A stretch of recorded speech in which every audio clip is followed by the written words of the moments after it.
Welcome to Talking Tottenham Tactics. In this episode, I'm going to be talking a bit about automations, what they are, how they can make Spurs play better, and what their limitations are. First, let's start with a simple definition. Automations are also sometimes called automatisms, but that's a lot harder to pronounce. Nobody got time for that! An automation can be a combination of moves executed by one or more players, achieving an in-game objective easier by virtue of being executed so quickly, efficiently, or instinctively that it's difficult for opponents to counter. This can be a set play that helps in build-up by helping teammates move in a coordinated way to provide passing options and runs into space, or a pressing trigger which coordinates a group of teammates hunting the ball as a pack to regain possession. Let's start with a basic illustration. For this example, let's say two teams are in a 4-2-3-1 formation playing each other. One thing you'll notice that it makes no sense for both teams to be in 4-2-3-1 at the same time. What we normally refer to as the team formation is the shape a team sets up in when they're in possession. Teams out of possession have to conform to the shape of the team that they're defending. To make this more realistic, let's say the red team is pressing more like this. What you'll notice is that the striker is heavily outnumbered. He basically has a rondo against 4 players, and it's pretty hard to win the ball in that situation. Most teams press in a more aggressive way, committing more men forward. The red attacking midfielders may push up to press the white centre-backs. The red defensive midfielder pushes up to mark their white counterparts, and the red centre-backs push up to mark the strikers and wingers. This can make them more vulnerable to balls over the top, so the red keeper also pushes up to alleviate that threat. Now we see that the red striker is no longer 1 against 4, it's 2 against 1, him against one centre-back and the keeper. To block the pass to the centre-back while pressing the goalkeeper, you'll often see strikers doing a curved run which blocks the passing lane as they press the keeper. Blocking a passing lane with your position while pressing someone is called keeping them in your cover shadow. Now in this scenario, what options does the keeper have? Teams are increasingly switching to man marking for their opponent's build-up phase in order to make it difficult for teams to break their press. A simple automation that almost every team uses is having a midfielder drop deep to provide a bounce pass for a centre-back. I've added a triangle to the active players in this automation to denote the direction they're facing. One of the features of automations is to make things easier for the players carrying them out. Not every player can receive the ball in turn, so this automation makes the task of each participant simple. The midfielder dropping deep has 3 simple tasks. Move quickly so his marker cannot intercept the pass. Position his receiving position such that he can pass to the centre-back he's passing to, with the right weight and position so that the centre-back can control it or pass easily with one touch. He does not need to scan a lot, he just needs to ensure his marker doesn't beat him to the pass and intercept it. The centre-back has 3 simple tasks.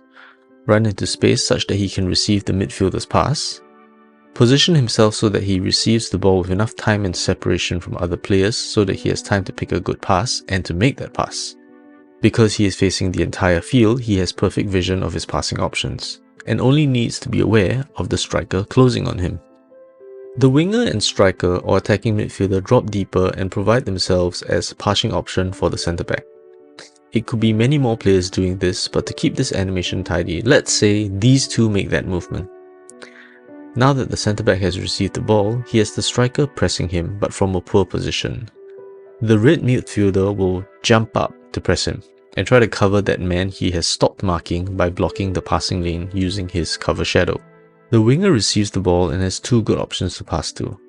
Not only that, there is now an overload in midfield and 4 red players have been taken out of the game by breaking the press. Now this is a pretty basic automation that a lot of teams use. One thing to note is that automations and how opponents react to them evolve all the time. Once a coach or analyst observes an automation, they will react to it to ensure that it will be less effective against them. They will either use different players to press, stop pressing and stay compact, or press only in certain scenarios. Another thing to note is the start and end points of this automation. It took 3 passes and movement from 4 players to gain 40% of the field's length and gaining a 2-player numerical advantage in midfield. In a team with technical players with intelligent positioning, this is second nature to them. It's Tuesday.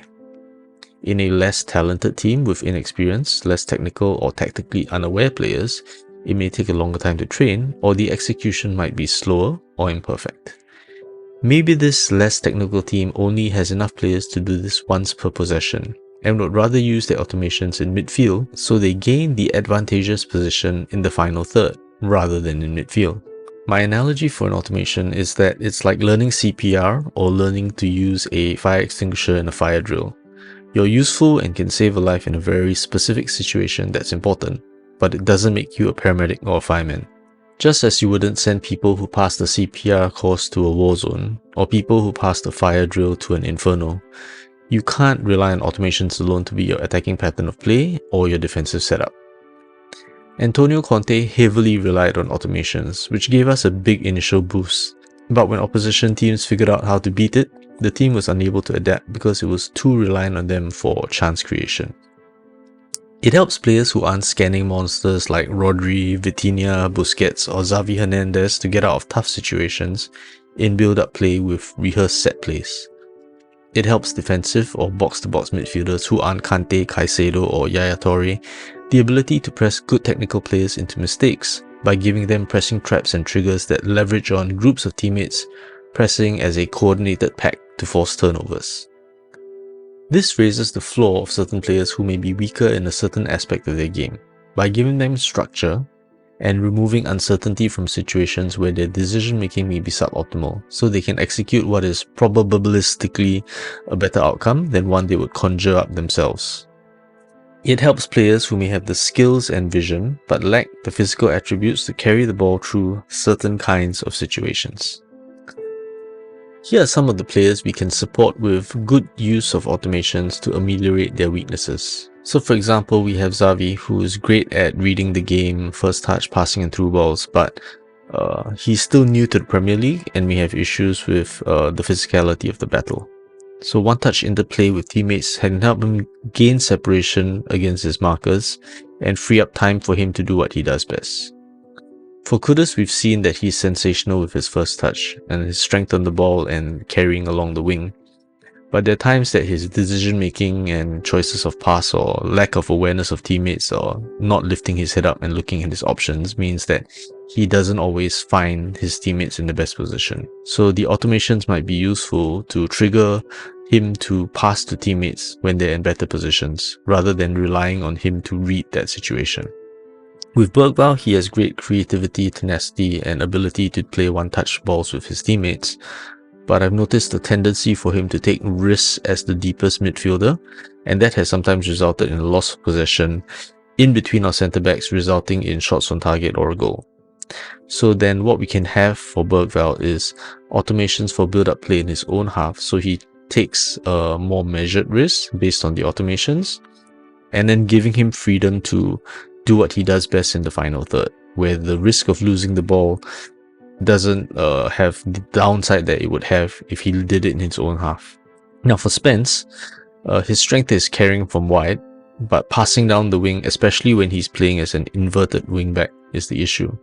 So when he's playing as a left back, we could have automations to help create passing options or dummy runs so that he is able to perform better when he's taking Udogi's place on the left wing. Now let's look at a possible automation for central ball progression. Romero is on the ball close to the middle third, a fairly common scenario for us during build-up. Xavi drops deep to receive, and Bergvall moves closer as a forward passing option.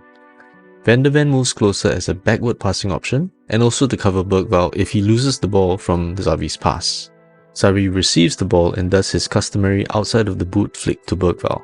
This flick is useful because his body shape sells the movement for a pass to Kudus, but he flicks in the opposite direction instead. Bergvall plays a bounce pass for Xavi, and Kudus moves in as an option. Xavi receives the bounce pass from Bergvall and has the option of Kudus on the wing, a through ball to Muani, or sideways to Bergvall or Gray. Bergvall receives and has Van de Ven as the open man. At this point, Xavi's lost his marker, who went to chase Bergvall, and is free to make a run into the space behind the lines. The closest opposition player then has to choose between marking Gray or Xavi. but because he's running with momentum, he should outpace him even if his Gray's marker decides to abandon Gray. It's down to Van de Ven to make this pass, and it's more of Romero's strength, but it's not the hardest ball in the world to put through. If I walk through this entire move, you see that none of the passes or runs are complex or difficult, and they are the strengths of the players that are deployed to execute them. There's no guarantee that the opposition allows you to do this, but the key behind good automations is that the analysts study the opposition and craft the automations to be executed based on the weaknesses of the opposition. For example, targeting a slower player with a propensity to lose his men. Automations aren't a magic bullet. You can't solve everything with them. What they're useful for is helping players who have lower attributes in certain areas like press resistance or composure on the ball to perform above these limitations by leveraging on team-based coordination and support. We can use this in the short term to compensate for the long-term injuries to ball progressors and line breakers through passes and carries like Madison and Kulusevski, while waiting for Xavi to get up to speed, and whoever we might recruit in our winter transfer window.